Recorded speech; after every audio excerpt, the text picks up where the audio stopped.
ఆయన ఆజ్ఞ తప్పితే తప్పేళ్ళు అన్నట్టుగా వదిలేస్తే, ఆవిడ ఆజ్ఞ తప్పితే తప్పింది అన్నట్టుగా వదిలేస్తే, పిల్లలు తప్పితే తప్పేళ్ళు అన్నట్టుగా వదిలేస్తే, రేపు దాని శిక్ష ఫలితము కుటుంబంలోనికి అందరికీ వస్తూ ఉంది. అది భార్యాభర్తలు ఇద్దరూ కూడా దేవుని ఆజ్ఞను పరస్పరము ఇరువురు కూడా దేవుని ఆజ్ఞలను గౌరవించకపోతే ఏమొస్తాయి కుటుంబంలోకి చెప్పండి? సమస్యలు వస్తాయి. పోనీ ఆయనన్ను అడిగాడు, ఇది ఎక్కడదే బాబా, ఏం తెచ్చి ఇదేంటి ఎప్పుడు చూడడంలాగా ఉందో మనం, లేదా ఇదేదో ప్రభు మనం వద్దన్న చెప్పిన దానిలాగా ఉందేంటిది? నాకు తెలిసి ఆయన ఆ ఫలాన్ని చూసే ఉంటాడు బహుశా, ఆయన కూడా ఇది ఫలానాదని తెలిసి ఉండొచ్చు ఒక బహుశా. కానీ ఆవిడ తెచ్చివ్వగానే ఇది ప్రభు వద్దన్నది అన్నట్టుగా ఉందేంటిది అనో మాట అనాలిగా. ఒక్కోసారి కొన్ని విషయాల్లో మహాప్రేమ చూపించేస్తుంటారు ఒకరికొకళ్ళు. ఏ విషయాల్లో చెప్పనా? దేవుని ఆజ్ఞను అతిక్రమించే విషయంలో మాత్రం ఒకరి మీద ఒకరికి ఎంత ప్రేమో, అక్కడ దండించడం ఉండదు, అక్కడ ఒకరిని ఒకరు గద్దించుకోవడం ఉండదు. అక్కడ పాపం భార్య ప్రేమతో అయిందని చెప్పి ఉత్తప్పుడు లేని ప్రేమ ఒకరోజు వచ్చేసినట్టుంది. ప్రేమ ఉండాల్సిన వాటిల్లో ప్రేమ ఉండదు. దేవుని ఆజ్ఞను తప్పే విషయంలో మాత్రం చాలా ప్రేమ. అది తర్వాత చెప్తాను. ఇంకో జంట ఉంది, వాళ్ళు కూడా అంతే. ఖండించాల్సిన విషయంలో అక్కడ ఉండదు. కొంతమంది ఒక ఆవిడ అంది ఇక్కడ కాదురా, బయట వాళ్ళని, మా చుట్టాలు, ఆయనకి ఎవరో చెప్పుకోండి, నేను కూడా విన్నాను అది. అలా ఆయనకంట కొంచెం బాగా అదంటే ఇష్టమంట. ఏది అందుకని అందంటే ఆవిడ అందంట, ఎందుకు బయటికి, ఎందుకు ఇక్కడ నీకు ఆమ్లెట్ కావాలి, నేను వేసి పెట్టనా? ఏం వేసి పెడద్దంట? ఆమ్లెట్ వేసి పెడద్దంట. ఎందుకని? అదేదో నాతోనే కూర్చోవచ్చు కదా కాసేపు, బయటికి ఎందుకు, నీకు ఆమ్లెట్ వేసి పెడతాను, ఏది కావాలితే తెచ్చి పెడతానని చెప్పిందంట. ఎంత మంచి భార్య అంటే!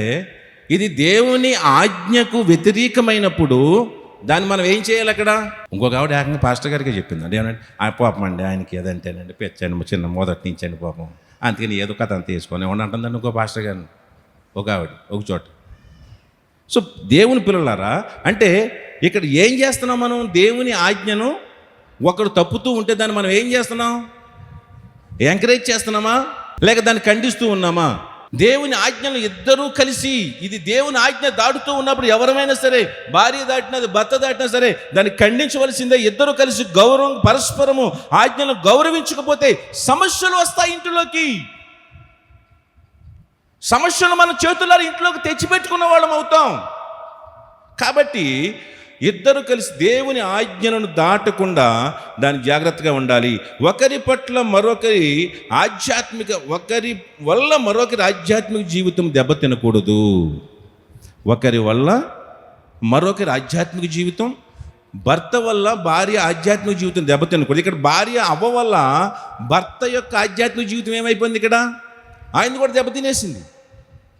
ఆయన కూడా దేవునితో రిలేషన్ పోగొట్టుకోవాల్సి వచ్చింది. భార్య పోగొట్టుకోవడమే కాదు కానీ భార్యతో పాటు భర్త కూడా పోగొట్టుకోవాల్సి వచ్చింది. భార్య కష్టపడితే శాపం తెచ్చుకోవడం కాదు కానీ భర్త కూడా దాన్ని పంచుకోవాల్సి వచ్చింది. సో ఇక్కడ అలాగే కుటుంబంలో ఉండడానికి వీల్లేదు. ఒకరి వల్ల మరొకరు ఆధ్యాత్మిక జీవితం దెబ్బతినకూడదు. నీకు ఒకవేళ చెప్పటం సంభవమో కాదో కానీ ఓకే, ఇంకో రకంగా చెప్తాను. ఒకవేళ ఒంట్లో బాగాలేదు భార్యకి అనుకుందాం, ఆవిడకి బ్లడ్ ఎక్కించాలన్నారు డాక్టర్ గారు. ఇప్పుడు భర్త బ్లడ్ ఎక్కిద్దాం అనుకున్నాం, భర్తకు వ్యాధి వచ్చింది. ఇప్పుడు ఏం చేస్తాం? ఆ బ్లడ్ నువ్వు ఎక్కించుకుంటే నువ్వు కూడా పోతావు. ఎక్కించుకోవా? ఎందుకని? చచ్చిపోతావు నువ్వు కూడా. ఒకవేళ భర్త రక్తం బాగోలేదని చెప్పి ఎక్కించుకుంటే నువ్వు మాత్రమే చచ్చిపోతావు, పర్వాలేదు, నష్టమేం లేదు దానికి. కానీ నీ ఆధ్యాత్మిక జీవితానికి దానివల్ల ఒకరి వల్ల ఇంకో రోగం వస్తే ఏం చచ్చిపోతుంది? ఆత్మ చచ్చిపోతుంది.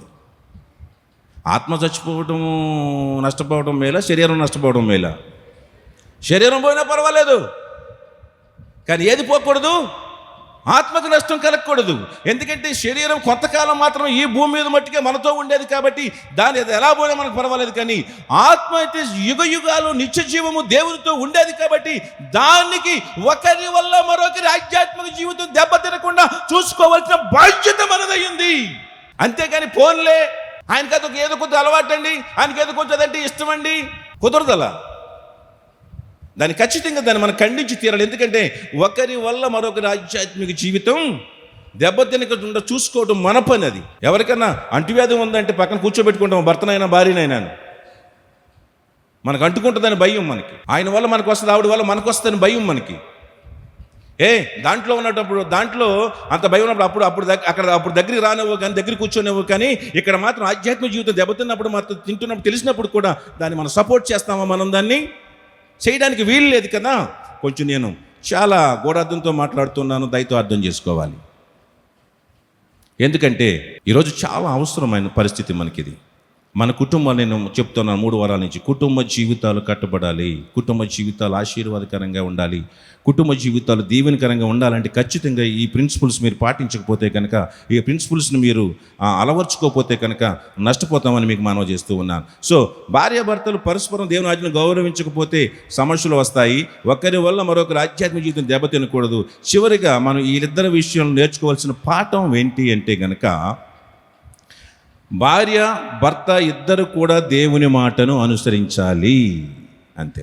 మాయలు తప్పుదారులు మన జీవితాన్ని నాశనం చేస్తాయని తెలుసుకోవాలి. మాయలు, ఇక్కడ సాతాను ఏం చూపించింది? వీళ్ళకి మాయ చూపించింది, భ్రమను కల్పించింది. ఆ భ్రమలో పడిపోయి మొత్తం కుటుంబ జీవితాన్ని పతనం చేసుకున్నారు. సో ఈ రోజున మీకు కూడా చాలా మాయలు కల్పించబడుతున్నాయి. ఈరోజు చాలా కుటుంబాలు పతనం అయిపోతున్న కారణం ఏంటంటే మాయ, భ్రమ. మనకున్నదానికంటే మనకు లేనిది ఏదో అందంగా కనపడుతుంది. మనకున్నదే అందమైంది. నీకున్న భర్తే అందమైనోడు, అంతకంటే అందగా లేడు ఈ లోకంలో. అవునా కదా?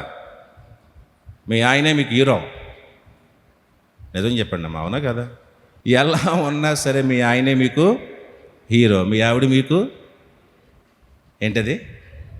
హీరోయినా? మీకు హీరోయిన్లో అయిపోవాలన్నట్టు ఉంది మీకు. వాళ్ళంటే కదా మాట వరుస హీరో అన్నారు అనుకోండి, మీ ఆవిడే మీకంటే హీరోయిన్ అంటే వీళ్ళకి. మీ ఆవిడే మీకు సౌందర్యవతి, మీ ఆయనే మీకు సుందరుడు. అంత మించినటువంటి అందమైన వాళ్ళు ఇంకెవరో లేరు మీకు.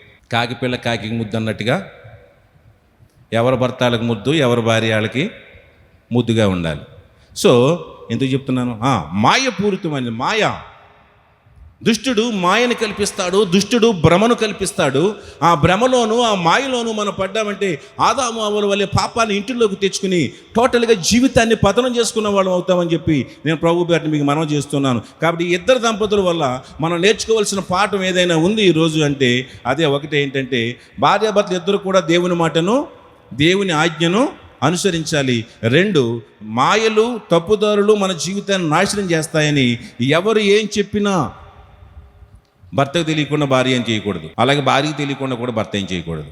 మొన్న ఒక ఆవిడ భర్తకు చెప్పకుండా 50,000 పెట్టి సంథింగ్ వెండా ఏదో కొనేసిందంటే వెళ్ళిపోయి, బంగారం సంథింగ్ ఏదో అన్నారు, గుర్తులేదు నాకు. కొన్న తర్వాత అది అమాంతంగా కిందకి పడిపోయింది ఒకేసారి బంగారం రేటు. తీరా చూస్తే సంథింగ్ ఏదో జరిగిందని పూర్తి స్టోరీ ఏదో ఉంది. ఏదో మొత్తాన్ని బంగారం రేటు కింద డౌన్ అయి బంగారం వెండో కొన్నారు. కొన్న తర్వాత అది కొన్న దేనికంటే దారుణమైన రేటుకి పడిపోయింది.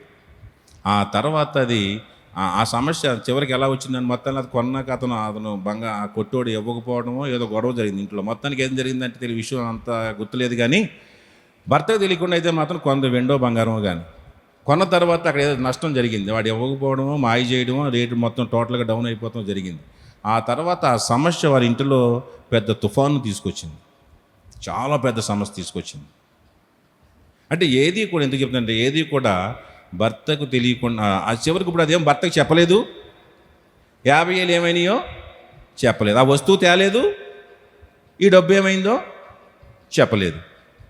భర్త ఏమో డబ్బులు అడుగుతాడు, పలానా వాడికి ఇచ్చి మోసపోయానంటేనేమో ఆడిదంతాడు. అక్కడికి వెళ్తే ఆడు ఎత్తలేదు.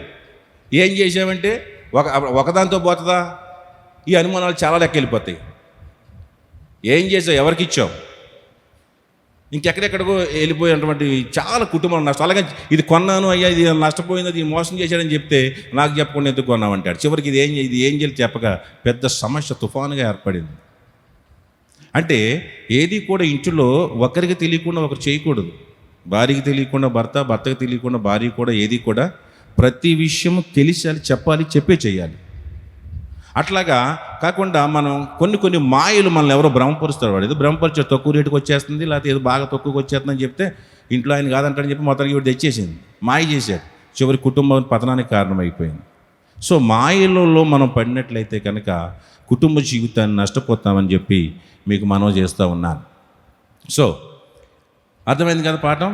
ఆదాము అవ్వల మధ్య నుంచి నేర్చుకున్న పాఠం ఏంటంటే భార్యాభర్తలు ఇద్దరు కూడా దేవుని ఆజ్ఞలను గౌరవించాలి, మాయల్లో పడకూడదు, దేవుని ఆజ్ఞను ఇద్దరూ పాటించాలి. ఒకరి వల్ల ఒకరి ఆధ్యాత్మిక జీవితం దెబ్బతినకుండా చూసుకోవాలి. మరొక జంటను టచ్ చేసి వదిలేద్దాం. చూడండి, తర్వాత నెక్స్ట్ జంట ఎవరంటే మనకు బైబిల్లో కనపడేటువంటి జంట, టైం కవర్ చేయగలమో లేదో, ఓకే, అబ్రహాము శారా. వీళ్ళిద్దరి నుంచి కొన్ని ఆధ్యాత్మిక పాఠాలను చూద్దాం.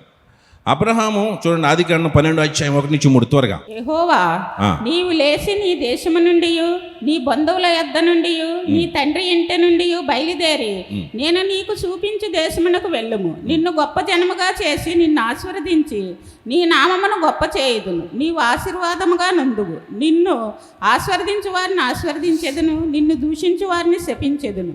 భూమి సరిపోతుంది. ఇక్కడ అబ్రహాం ఒక మాట చెప్పాలంటే, అబ్రహాం ఎవరంటే విశ్వాసానికి తండ్రి. విశ్వాసానికి తండ్రి అయినటువంటి ఆయన తండ్రి దేవుడు ఆయనకు గొప్ప వాగ్దానాన్ని ఇచ్చాడు. ఎంత గొప్ప దీవెని ఇచ్చాడంటే చూసాం కదా, నువ్వు శపించిన వారిని శపిస్తావు, నేను దీవించిన వారిని దీవిస్తామని చెప్పి దేవుడిని వెళ్ళి చోటల స్థలాన్ని నీకు ఇస్తానని చెప్పి దేవుడు ఎంతగానో ఆయన దీవించాడు, గొప్ప ఆశీర్వాదం ఇచ్చాడు ఆయనకి.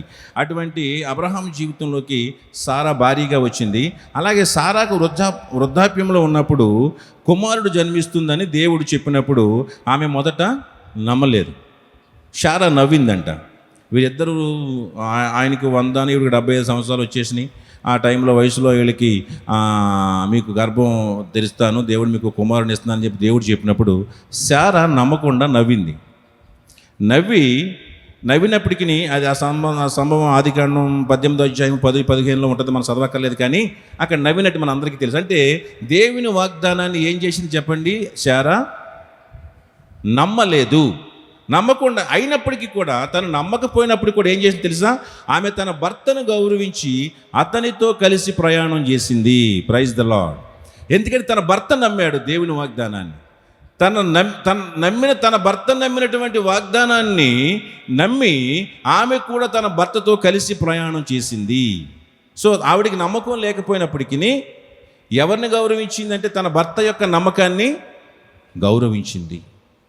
అంటే ఈరోజు ఒక్కొక్కసారి మనము నీకు నమ్మకం లేకపోయినప్పటికీ నీ భర్త విశ్వాసి అయితే కనుక నీ భర్త గౌరవాన్ని, నమ్మకాన్ని నువ్వు గౌరవించాలి.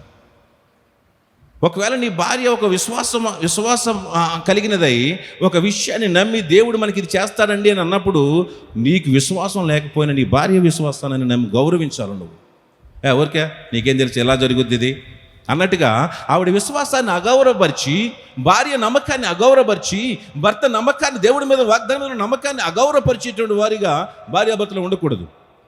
అబ్రహాము విషయంలో, శారా దంపతుల విషయంలో నేర్చుకోవాల్సిన మన ఒక పాఠం ఏంటంటే ఒకరి విశ్వాసాన్ని ఒకరు ఏం చేయాలి, గౌరవించాలి.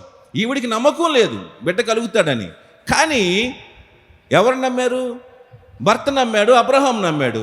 ఆయన నమ్మకాన్ని ఆవిడ గౌరవించి, ఊరికే మతలేదండి మతలేని మాటలు మాట్లాడతావు, ఎవరైనా చెప్పడం ఏంటి, దేవుడు చెప్పడం ఏంటి, ఈ వయసులో మనకి పిల్లలు పడుతున్నాడు, మతిగాని లేదా నీకు అని డిస్కరేజ్ చేసింది ఆ భర్తని. చేయలేదు. కానీ భర్త యొక్క నమ్మకాన్ని గౌరవించి అతనితో కలిసి నడిచినట్లుగా ఈరోజు భార్య భర్తలు ఒకరిని ఒకరు నమ్మి గౌరవించి కలిసి నడవాలి.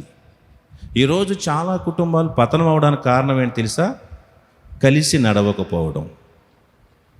నీ అభిప్రాయం నీది, నా అభిప్రాయం నాది, మళ్ళీ పైగా నీకు నాకు కుదరదులే. ఈరోజు సగం కుటుంబాలు పతనం అయిపోతానికి కారణం ఏంటి తెలుసా, ఈరోజు కుటుంబాలు విడిపోతానికి కారణాలు తెలుసా, మెయిన్ రీజన్ ఏంటో తెలుసా, చెప్పగలరా? ఒకప్పుడు కుటుంబాలు విడిపోతానికి మెయిన్ రీజన్ ఏంటో తెలుసా? ఒకప్పుడు ఏమీ తెలం, బెల్లం కొట్టిన రాళ్ళలా ఉంటారు అంతే. ఒకప్పుడు కుటుంబాలు విడిపోతానికి కారణం ఏంటంటే, ఎక్కువగా నేను తెలిసిన విన్నంత వరకు ఎక్కువ ఏంటంటే, వెనకటి కాలం కొంచెం వెనక కాలంలో 1-2 దశాబ్దాలు వెనక్కి వెళ్తే ఆడపిల్లలు పుట్టారనుకోండి, మగపిల్లడు పుట్టకుండా 2 ఆడపిల్లలే పుట్టారనుకోండి, ఆ కాపురం ఏమైపోయి తెలుసా మీకు? ఏమైపోయేది? ఇప్పుడన్నా చెప్పండి. వదిలేసేవాడు, వారసుడు పుట్టలేదని 4 దన్నేవాడు లేక, వాళ్ళిద్దరు ఆడపిల్లలే పుడితే దానికి కారణం వీడిది లేదా? అంటే పిల్లలను పుట్టించేది ఆ అమ్మాయి మాత్రమేనా? వీటికి సంబంధం లేదా? వీటికి సంబంధం లేకుండా అమ్మాయి పిల్లలను కందా? ఇద్దరు ఆడపిల్లలు పుడతారా మగపిల్లలు పుడతారా అనేది ఇద్దరి మీద ఆధారపడి ఉంటుంది. అది ఇక సైన్స్ వివరించలేను నేను. ఆ క్రోమోజోములు ఎక్స్ అని వై అని, అది ఎక్స్ కలిస్తే మగపిల్లలతో ఎక్స్ వై కలిస్తే సంథింగ్ ఏదో ఉంది అక్కడ. అది ఇద్దరిలో ఉన్నటువంటి దానివల్ల జరిగే పరిణామమే కానీ ఒక వ్యక్తి వల్ల కలిగేటువంటి పరిణామం కాదు అది. దానికి అజ్ఞానంతో ఏం చేసేవారంటే ఇద్దరు ఆడపిల్లలే పుట్టే వారసులు అని చెప్పేసి ఆ పాపం అన్యాయంగా ఆడబిడ్డ మీద నెపం నెట్టేసి కాపురం పెడాకులు అయిపోయి వదిలేసేవారు. ఇంకొంచెం కారణాలు, తర్వాత ఇంకొంచెం కారణాలు ఏముండాయంటే కట్నం, వరకట్న సమస్యలు. కట్నం లేకపోతే ఏం చేసేవారు? వదిలి పాడేసేవారు, నువ్వు నాకు వద్దు అనేవారు. ఇక పెళ్లి చేసిన కాడి నుంచి వీడి కోరికలన్నీ వాళ్ళే తీర్చాలి. కట్నంగా తక్కువైనా ఏది తక్కువైనా ఇక అమ్మగారింటికి వీడు వెళ్ళిపోతామే పాపం. ఈయన్ని పెంచడానికి పుట్టినట్లు లెక్క అప్పుడులో. ఇక అవి ఆ కోరికలు తీరకపోయినా విడాకులు అయిపోయి ఎక్కువగా విడిపోతూ ఉండేవారు. అంటే ఆ రోజులు. కానీ ఈ రోజుల్లో ఎక్కువగా విడిపోవడానికి గల కారణాలు ఏంటో చెప్పగలరా? సర్దుకుపోకపోవడం, లేకపోతే నా మాటే నీ మాట నేను గౌరవించేదేంటి? నా మాటకి విలువ లేదా? ఎవరంటున్నారు ఈ మాట? బాయ్సా గర్ల్సా? చెప్పండి, ఎవరంటున్నారు? గర్ల్స్, లేడీస్, మా మాట గౌరవం లేదా? మాకు హక్కు లేదా? ఏమేమి తీసిపోయామా? నేనేమి ఇంట్లో పని మనిషినా? నేను అంత విలువ లేకుండా అయిపోయానా? నేను నా మాట లెక్క లేకుండా అయిపోయిందా? పోనీలే, ఆవిడ కూడా సగం ఏదో పోనేద్దామని చెప్పేసి పోనీ ఈయన ఊరుకుంటాడంటే నాదే ఫైనల్, నేనేం చెప్తా చేయాల్సిందే, ఇదే ఫైనల్ అంటాడు ఈయన. అయితే నీ దారి నీది, నా దారి నాది. పెద్ద కారణాలు ఏం లేవు. పిల్లలు అమ్మాయి అబ్బాయి పుట్టారు, ఇద్దరు ఆడపిల్లలు ఏం కాదు, ఒక అమ్మాయి అబ్బాయి పుట్టారు. కట్న కానుకలు ఇచ్చుకుని కానీ అన్ని పుచ్చుకుని కానీ బాగానే ఉన్నాయి, ఇద్దరికి ఉద్యోగాలు అన్నీ బాగానే ఉన్నాయి. కేవలం కుటుంబం విడిపోయింది. ఏం కారణం తెలుసా? జస్ట్ నా మాట చెల్లనందున, నా మాటను గౌరవించినందున. నా భర్త నా మాటను గౌరవించలేదు, లేకపోతే నా భార్య నా మాటను గౌరవించలేదు, ఓర్పు లేదు, సహనం లేదు. మీకు ఈ మధ్య ఒక అధ్యాయం జరిగింది, నిన్న ఒకటి చదివాం. ఏం తెలుసా అధ్యాయంలో? రాబోయే రోజుల్లో కుటుంబ వ్యవస్థ పతనం అయిపోబోతుంది. నమ్ముతారా మీరు? నమ్ముతారా నమ్మరా? ఆల్రెడీ అయిపోయింది, సగం అయిపోయింది, ఇంకా కొద్దిగా మిగిలి ఉంది. ఏంటి సగం? ఏంటి? ఇంతకుముందేమో ఉమ్మడి కుటుంబాలు, పెద్ద కుటుంబాలు, అమ్మ బాబు, తోటికోడళ్ళు, మధ్యగారులు, బావగారులు అందరూ కలిసి ఆలపిల్లలు, ఇళ్ళపిల్లలు, తోటికోళ్ళ పిల్లలు అందరూ కలిసి పెద్ద కుటుంబం ఉండేది. లాగి ఎక్కడికి వచ్చింది ఇప్పుడంటే 16 మంది ఉండేవాళ్ళు ఇప్పుడు 4 వచ్చారు. ఇప్పుడు ఈ నలుగురు విషయం అలా పెడితే భార్యాభర్తల మధ్యలో సంబంధాలు కూడా ఎక్కువగా తెగిపోతున్నటువంటి పరిస్థితులు ముందు జరగబోతూ ఉన్నాయి. ఎందుకంటే ఇదే ఈగో. ఒకరి మాటను ఒకరు గౌరవించడం లేదు, ఒకరి మాటకి ఒకరు విలువిచ్చేది లేదు, లేదా ఒకరు లేదంటే నా మాట కూడా చెల్లాల్సిందే, నాకు మాత్రం ఏం తక్కువ అని చెప్పి ఎదటివారి గౌరవాన్ని, ఎదటివారి అభిప్రాయాన్ని గౌరవించి, ఎదటివారి నమ్మకాన్ని గౌరవించేటువంటి రోజులు లేవు. అటువంటి పరిస్థితుల్లో ఈరోజు కుటుంబ వ్యవస్థ ఉంటుంది. కానీ క్రైస్తవులంగా మనం అలా ఉండడానికి వీల్లేదు. క్రైస్తవ కుటుంబాలు బలమైన కుటుంబాలుగా ఉండాలి. క్రైస్తవ కుటుంబాలు ఒక స్థిరమైన కుటుంబాలుగా ఉండాలి. ఈ లోకంలో మిగతా కుటుంబాలు వాళ్ళు ఎలాగ ఉన్నప్పటికీ, వాళ్ళ కుటుంబాలు విడిపోతూ పతనమైపోతున్నప్పటికీ, వాళ్ళ కుటుంబాలు బలహీనంగా ఉన్నప్పటికీ, క్రైస్తవులైన దేవుని ఎరిగిన కుటుంబాలు బలమైన కుటుంబాలుగా ఉండాలి. ఇతరులకు మాదిరి అయిన కుటుంబాలుగా ఉండాలి. అవి స్థిరమైన కుటుంబాలుగా, నిత్యము నిలిచి ఉండే కుటుంబాలుగా క్రైస్తవ కుటుంబాలు కట్టబడాలనేది దేవుని యొక్క ఉద్దేశమై ఉందని మీకు మనవి చేస్తూ ఉన్నాను. Praise the Lord. అలాగా వాళ్ళు శారాకు నమ్మకం లేకపోయినప్పటికీ ఎవరి నమ్మకాన్ని గౌరవించి నడిచిందంటే భర్త గౌరవాన్ని నమ్మి నడిచినట్లుగా ఈరోజు మనము ఒకరి గౌరవాన్ని, ఒకరి నమ్మకాన్ని ఒకరు నమ్మి ఒకరితో ఒకరు కలిసి నడిచే విధంగా ఉండాలి. ఒక్కోసారి నా అభిప్రాయాన్ని గౌరవించి నాతో నడవాలి నా భార్య, ఒక్కోసారి నా భార్య నమ్మకాన్ని నేను గౌరవించి నా భార్యతో నడవాలి. భార్య విశ్వాసాన్ని గౌరవించి నమ్మి నడవాలి. ఇక్కడ దేవుని చివరిగా ఫైనల్గా ఇక్కడ వీళ్ళిద్దరి విషయంలో ఒక పాఠం మనం నేర్చుకోవాల్సిన పాఠం, ఈ దంపతుల విషయంలో ఒక పాఠం నేర్చుకోవాల్సిన పాఠం ఏంటంటే దేవుని వాగ్దానాలపై నమ్మకం కలిగి ఉండాలి. ఏం కలిగి ఉండాలి ఇప్పుడు చెప్పండి? భార్యాభర్తలు ఇద్దరు కూడా దేని మీద నమ్మకం ఉంచాలి? దేవుని వాగ్దానాలపై దంపతులు ఇద్దరు నమ్మకం ఉంచాలి. అప్పుడు ఆ కుటుంబం దీవించబడుతుంది, ఆ కుటుంబం కట్టబడుతూ ఉంది, ఆ కుటుంబం వర్ధిల్లుతూ ఉంది. వాళ్ళిద్దరూ నమ్మారు కాబట్టి దేవుని వాగ్దానాన్ని, అబ్రహాం యొక్క నమ్మకాన్ని శారా కూడా నమ్మింది కాబట్టి వారి కుటుంబం దీవించబడింది. అదే ఆ నమ్మకపోయి ఉంటే, నమ్మకుండా ఏదో పిచ్చి పిచ్చిగా మాట్లాడుంటే కనుక ఈవిడి ఆ ఆశీర్వాదం పోయి ఉండేది. నమ్మి గౌరవించి నడిచింది కాబట్టి వీళ్ళిద్దరికీ వారసుడు వచ్చాడు. Praise the Lord. దేవుని వాగ్దానం నమ్మకం వల్ల వారి కుటుంబంలోకి ఎవరు వచ్చారు చెప్పండి? వారసుడు వచ్చాడు. ఇప్పుడు ఎవరి జీవితంలో కన్నా వారసుడు రావాలంటే ఏం చేయాలి? ఇప్పుడు దేవుని వాగ్దానాన్ని నమ్మాలి. వారసుడు కావాలంటే దేవుణ్ణి నమ్మండి. భార్య మీద నెపం వేయడమో, భర్త మీద నెపం వేయడం, నీ వల్లే వారసుడు పుట్టలేదని చెప్పి నెపం వేయడం తప్పు.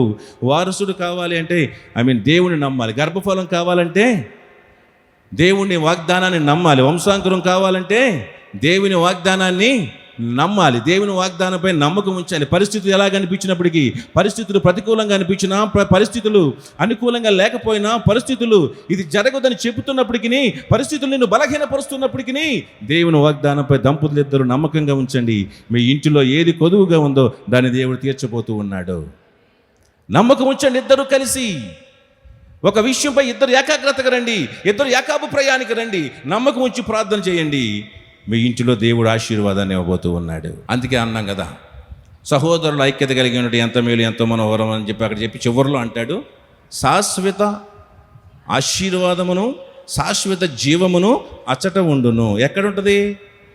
ఎక్కడైతే ఇద్దరు ఐక్యత కలిగి ఉంటారో, ఎక్కడైతే భార్యాభర్తలు ఐక్యత కలిగి ఉంటారో అక్కడ ఏముంటుందంటే ఆశీర్వాదం ఉంటుందంట. అక్కడ హల్లెలూయా. ఈ రోజులో చాలా కుటుంబాల్లో ఆశీర్వాదం లేకపోవడానికి కారణం ఏంటి తెలుసా? భార్యాభర్తల మధ్యలో ఐక్యత లేదు, భార్యాభర్తల మాటలు కలవు, భార్యాభర్తల మనసులు కలవు, భార్యాభర్తలు కలిసి ఉండడం, ఆ నమ్మకం అది లేకపోవడం వల్లనే ఈరోజు ఆశీర్వాదం చాలా కుటుంబాల్లో లేకుండా పోయిందని నేను మీకు మనవి చేస్తూ ఉన్నాను.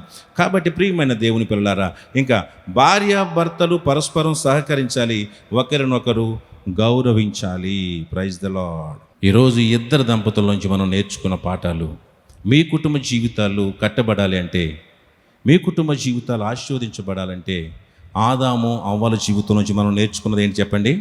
ఒక్కరి వల్ల మరొకరి ఆధ్యాత్మిక జీవితం దెబ్బతినకూడదు. 2, మోసపూరితమైనటువంటి వాటి వైపు మన మనసులు వెళ్ళకూడదు. దేవుడు మనకి ఇచ్చింది ఏదో అది శ్రేష్టమైనది. మన పరిస్థితులు ఈ రోజుకి బాగానే ఉన్నాయి.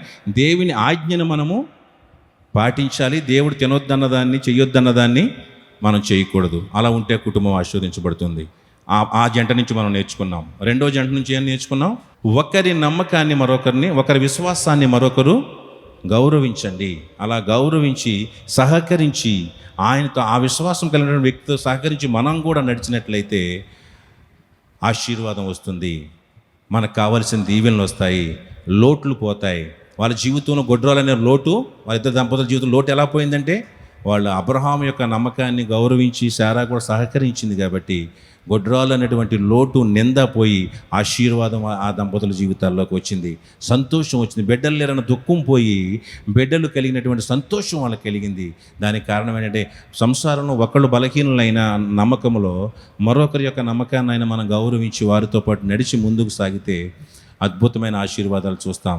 అబ్రహాము శారాల్లాగా దీవించబడి, అబ్రహాము సంతానం ఇసుక రేణువుల వలె మరి భూమి మీద విస్తరించినట్లుగా, ఆశీర్వదించబడినట్లుగా మీ కుటుంబాలు, మీ పిల్లలు అలాగూ ఆశీర్వదించబడినలాగా ఇద్దరు కూడా సహకరించుకుని, ఒకరి విశ్వాసాన్ని ఒకరు గౌరవించుకుని ముందుకు సాగినట్లయితే అలా దీవించబడతాం. ఈ ఇద్దరు వాళ్ళ జీవితంలో మనం ఏం నేర్చుకున్నామంటే, అలా ఉండకూడదు. మోసపూరితమైన మాటల వైపు మనము వెళ్ళకూడదు. దేవుని ఆజ్ఞను అతిక్రమించే వారిగా మనము ఉండకూడదని ఆ జంటలోంచి నేర్చుకున్నాం. ఈ జంటలోంచి ఏం నేర్చుకున్నామంటే, ఒకరి విశ్వాసాన్ని మరొకరు గౌరవించి సహకరించుకుని ముందుకు సాగితే ఆ కుటుంబం దీవించబడుతుందని నేర్చుకున్నాం. అలాగే మన కుటుంబ జీవితాలు కట్టబడాలని మీకు మనవి చేస్తూ తలలో ఉంచితే ప్రార్థన చేసుకుందాం. Yes Lord. ఒక నిమిషం నోరు తెరుద్దామా? యేసయ్యా, నీకు వందనాలు తండ్రి. అవునైనా మా కుటుంబ జీవితం ఆశీర్వదించబడాలని నీవు ఎంత ఆశపడుతున్నావు యేసయ్యా. అమ్మా, సోదరుడా, సోదరి, నీ కుటుంబ జీవితం ఆశీర్వదించబడాలని యేసయ్య ఆశపడుతూ ఉన్నాడు. అందుకే నీతో మాట్లాడుతూ ఉన్నాడు. అందుకే ఈ సందేశాన్ని నీకు ఇస్తూ ఉన్నాడు. గత 3 వారాలుగా గత 4 వారాలుగా. ఎందుకంటే ఈ లోకంలో పతనమైపోతున్న ఈ లోకంలో, విలువలు కోల్పోతున్న ఈ లోకంలో, పద్ధతులు కోల్పోతున్న ఈ లోకంలో, విలువలు లేనటువంటి ఈ లోకంలో విలువైన వారిగా బ్రతకాలనేది దేవుని ఉద్దేశమై ఉంది నీ పట్ల, నా పట్ల. క్రైస్తవ కుటుంబాలు, దేవుని చేత ఏర్పరచబడిన కుటుంబాలు, దేవుని చేత ఎన్నుకోబడిన కుటుంబాలు ఆశీర్వదించబడాలని, ఆ కుటుంబాలు ఫలించాలని, ఆ కుటుంబాలు స్థిరంగా ఉండాలని, ఆ కుటుంబాలు ఆశీర్వాదమునకు వారసులు కావాలని, ఆ కుటుంబాలు అనేకులకు ఆశీర్వాదకరంగా ఉండాలని దేవుడు ఇష్టపడుతున్నాడమ్మా. అందుకే ఈ సందేశం నీకు ఇన్ని వారాల నుంచి చెప్తూ ఉన్నాడు. అందుకే మనల్ని కుటుంబ వ్యవస్థను దేవుడు ప్రేమించేవాడు. గుర్తుపెట్టుకోండి, కుటుంబ వ్యవస్థను ప్రేమించేవాడు. నీ భార్య బలహీనురాలా, నీ భార్యను బలపరిచి కూడా నడిపించుకో. నీ భర్త బలహీనుడా, నచ్చచెప్పుకు నీతో నడిపించుకో. నీ భర్త ఆజ్ఞ తప్పుతున్నాడా, కాస్త మందలించి, ప్రేమించి, కాస్త హెచ్చరించి దేవుని నామంలో సరిచేసుకుని నడిపించుకోండి. ఒకరి దారి తప్పితే, ఒకరి ఆజ్ఞ తప్పితే దానికి మద్దతు పలికే వారంగా మనం ఉండకూడదు. ఆ విషయాలు ధైర్యంతో, తెగువతో నిలబడి ఇద్దరు ఒకటై మీరు ఈ దేవునికి మహిమకరంగా ఉండాలని, నీ కుటుంబము దేవునికి ఆశీర్వాదకరంగా ఉండాలి, నీ కుటుంబం వల్ల దేవునికి మహిమ రావాలి, నీ ఉండడం వల్ల ప్రాంతంలో దేవునికి మహిమ రావాలి. ఈ లోకంలో నీవు ఉంటే చాలు. నీ వాగ్దానాలు మాకున్నాయి, నీ వాగ్దానము నమ్మదగినది. నా కుటుంబం ఆశీర్వదించబడడానికి, నా కుటుంబం దీవించబడడానికి, నా లోటును తీర్చడానికి నీ వాగ్దానం ఉంది నాయనా. అబ్రహాము, శారా జీవితంలో వారి లోటును తీర్చడానికి నీవు ఇచ్చిన వాగ్దానము నమ్మదగినదై ఉంది నాయనా. ఆ వాగ్దానము చేత నాయనా వారు దీవించబడ్డారు నమ్మి. ఈరోజు నా కుటుంబం దీవించబడాలి అంటే, నా కుటుంబం ఆశీర్వదించబడాలంటే నీవు ఇచ్చిన వాగ్దానాలు నేను నమ్మాలి. సహాయం చేయి. మాలో లోపాలని తీసేయండి. మాకు సహాయం చేయి నాయనా. నీ కృప దయచేయి నాయనా. మా దంపతులుగా కలిసి ఉండేవారిగా, మా ఇద్దరి మాట ఒకటైనట్లుగా, మా ఇద్దరి మనసులు ఒకటైనట్లుగా, నీ వాగ్దానాన్ని, నీ విశ్వాసాన్ని, నీ యొక్క వాగ్దానాన్ని నమ్మి విశ్వసించేవారిగా ఉంచండి.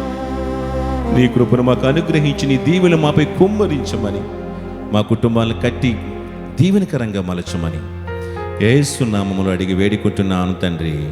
ఆమేన్. God bless you. దేవుడు మనం దీవించును గాక. మీ కుటుంబాలను దేవుడు వర్ధిల్లింప చేయును గాక. ఆమేన్.